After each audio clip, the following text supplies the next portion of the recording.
The 7th console generation was no doubt a fantastic generation for shooter games in any form, with timeless classics like Black Ops 2 and Bad Company eating up countless hours and weekends for many, me included, or with games like Crysis or BioShock that influence modern games to this day.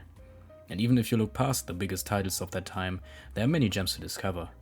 One of those is Raven Software's Singularity, released in 2010, that managed to surprise me in many ways after going in completely blind. For one, its setting and world that I would describe as Soviet BioShock, because you're mainly fighting your way through science facilities and labs on a fictional Soviet island in an alternate history Soviet Union.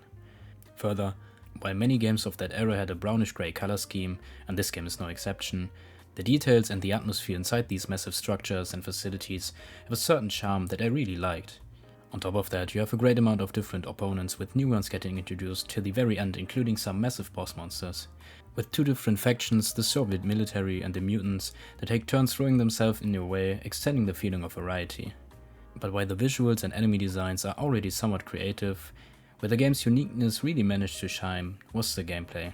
Beginning with the weaponry that contains of things like a rifle, an assault rifle, a pistol and a minigun, but also a grenade launcher that lets you roll the grenade around freely towards its target, a sniper rifle that lets you slow down time and guide its bullet freely around obstacles and corners, or a rifle that lets you shoot charged bullets that explode a short while after hitting their target. On top of that, any weapon's damage and capacity can be upgraded, and your character's stats like health or resistance as well. But the weapons are still not the best part in my opinion, because that is the so-called TMD, or time manipulation device, a glove that, as the name suggests, lets you manipulate time. And that not only works on the environment, where it is utilized to create some really nice physics puzzles every now and then. It can also be used on your opponents to age them and instantly defeat them that way. Further, the time manipulation is by far not the TMD's only function.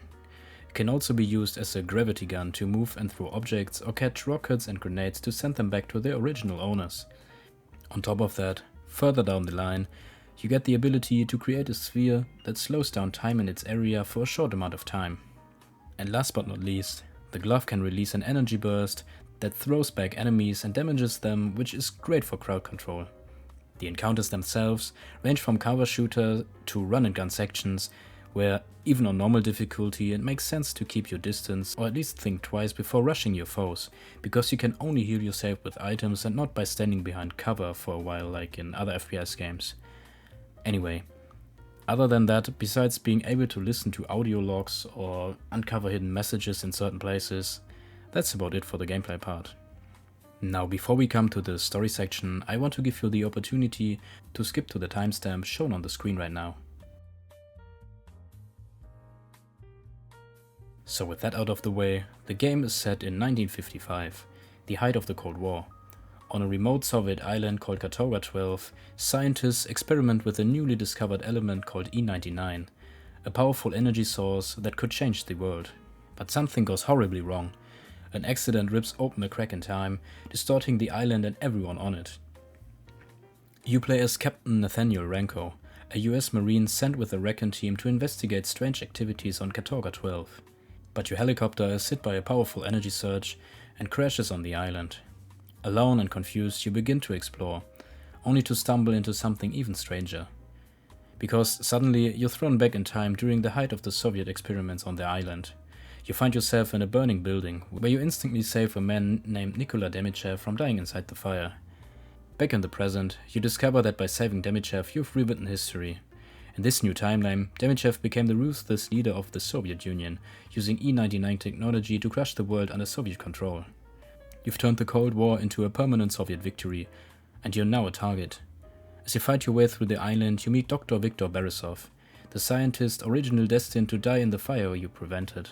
He explains the truth. E99 is unstable, and the experiments on Katorga 12 fractured time itself.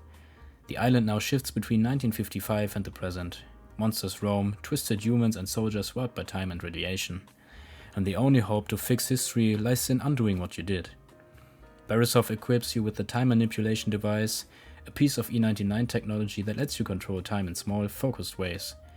You can age objects into dust, restore broken machinery, manipulate gravity, and even shift certain things or people between timelines. It becomes your key weapon against both Soviet soldiers and time-mutated horrors. Demichev, now a powerful ruler with his own army, knows you are the one person who can threaten his rewritten world. His forces hunt you relentlessly, all the while Borisov pushes you towards your one goal. Return to 1955, stop Demichev, and correct the timeline before the damage becomes permanent. With the TMD fully powered, you're able to travel back to the critical moment in 1955. The original accident, the Singularity event that was caused when a massive E99 reactor went critical. The plan is to destroy it yourself, stop Demichev, and restore history. But as always with time travel, nothing is simple. You reach the heart of Katorga 12, but instead of being transported back to the corrected future timeline, you are confronted by Borisov and Demichev, who both try to convince you to join forces with them and eliminate the other.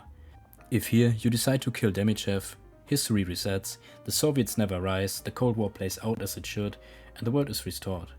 If you kill Borisov, you take control alongside Demichev, ruling the world with the power of E99, reshaping history as the tyrant. And if you kill both Demichev and Borisov, a new future is created with Renko becoming its most powerful being. Now first of all, welcome back to everyone skipping the story section. I must say that Singularity left me positively surprised when its credits rolled after around 8 hours. The time travel and alternative history setting felt refreshing despite the game being over 15 years old. And not only the setting holds up to this day, even the graphics but especially the gameplay, with its physics-based combat and riddles, with the TDM or the unusual weaponry. With my favorite being the sniper rifle that lets you control the bullet around obstacles after firing, you get a game that in my opinion is a great reason to dust off your old PS3 or Xbox 360 for a few hours.